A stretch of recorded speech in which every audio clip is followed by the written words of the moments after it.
Professional sports have become multi-billion-dollar industries with millions of fans who will live and die based on their favorite team's performance. Occasionally, soccer hooligans and Raiders fans will take their exuberance a bit too far. Rioting after a team wins a championship happens more often than not. However, nothing in the world of modern sports can compare to the levels of devotion and street violence which chariot racing commanded in ancient Rome. Learn more about the greens and the blues and the havoc they caused on this episode of Everything Everywhere Daily.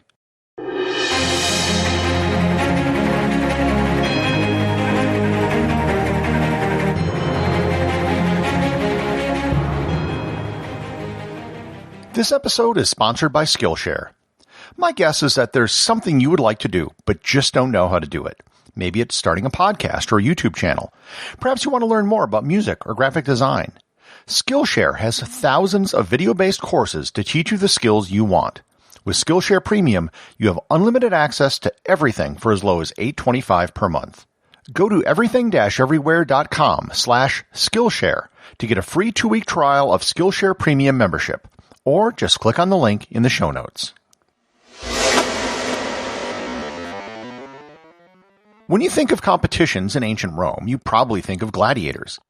To be sure, gladiators were very popular, and gladiatorial games had a lot of spectators. But it was nothing compared to the popularity of chariot racing. To put it into perspective, the Colosseum, where gladiatorial games were held in Rome, could seat between 50 to 80,000 people. But the Circus Maximus, where the chariot races were held, could seat between 150 and 250,000 people.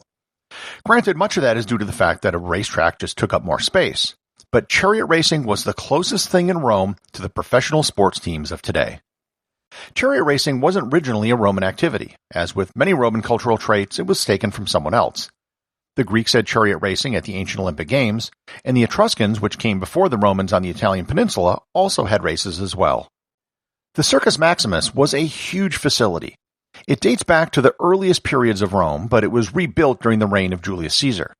It was so important that the emperor had the ancient equivalent of a luxury box that was connected to the imperial villas.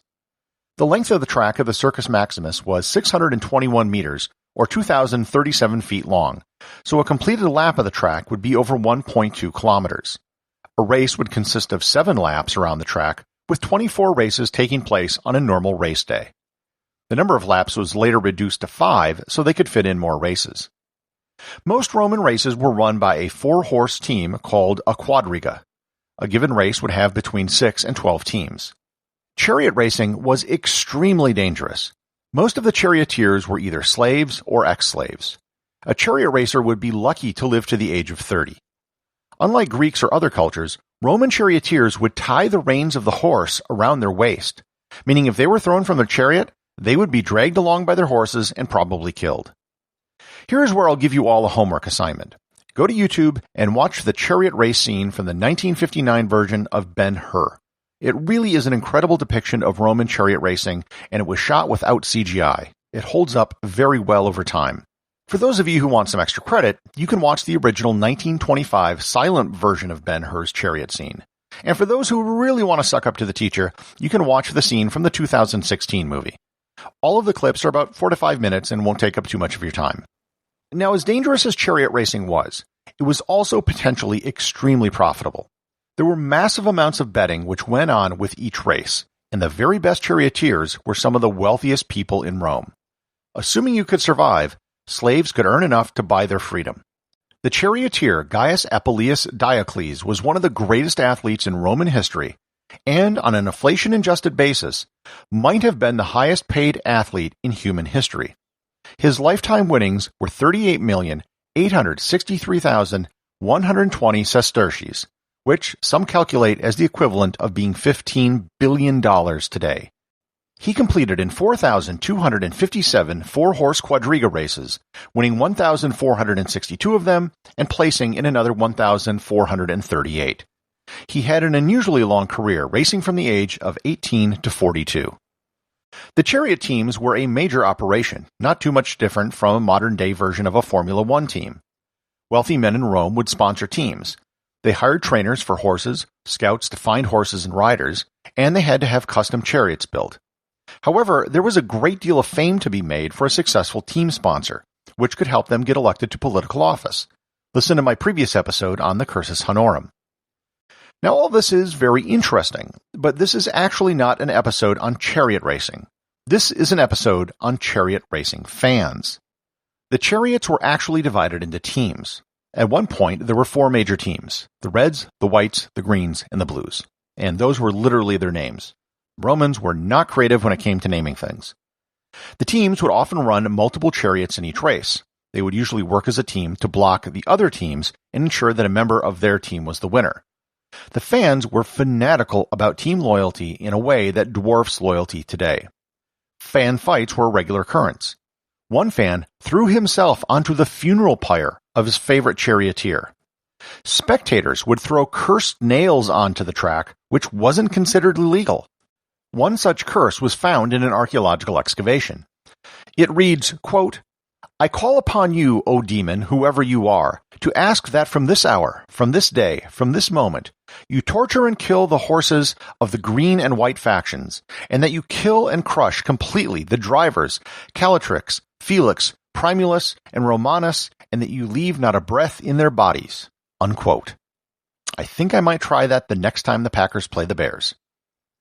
Emperors were fans as well. The Emperor Vitellius was a huge supporter of the Blues, and executed several spectators who insulted his team. Caligula was a big Green supporter, and would often eat in the stables with them.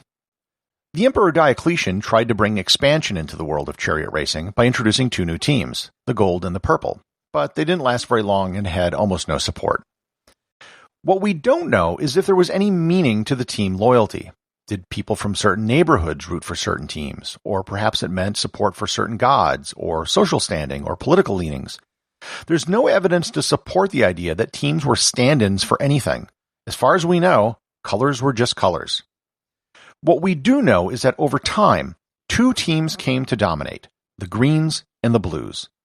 When the capital moved from Rome to Constantinople, the tradition of chariot racing came with them, as did the teams and the fanaticism. Here I suggest you listen to my very first episode where I explain how the Byzantine Empire is really just the Roman Empire by another name. Over time, the team supporters became something more akin to gangs, and team support did start to mean something. They began to dress differently to distinguish themselves on the street. It started to bleed over into politics, and some suggest that team loyalty even began to take on religious overtones, with the Greens supporting Christian monophytism and the Blues supporting traditional orthodoxy. In the reign of Emperor Justinian I, things really came to a head.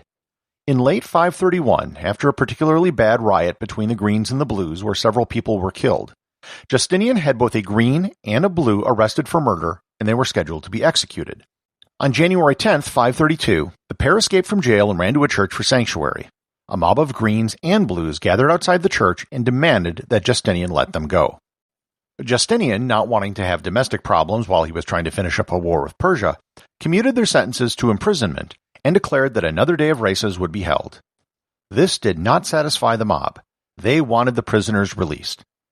On January 13th, the special race was held. The crowd wasn't their usual self.